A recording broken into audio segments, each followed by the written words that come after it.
Chief Advisor Dr. Mohammad Yunus and BNP Acting Chairman Tariq Rahman's meeting is scheduled to be held at 2 p.m. Bangladesh Standard Time at Dorchester Hotel in Park Lane, London. Chief Advisor Dr. Mohammad Yunus is staying in the UK on a 4-day official visit. The press secretary to the Chief Advisor, Shafiqul Alam, has said Tariq Rahman's meeting with the Chief Advisor in London is important for the future political reality of Bangladesh.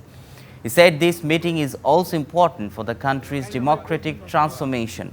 He came up with these remarks at a briefing in London day before the meeting.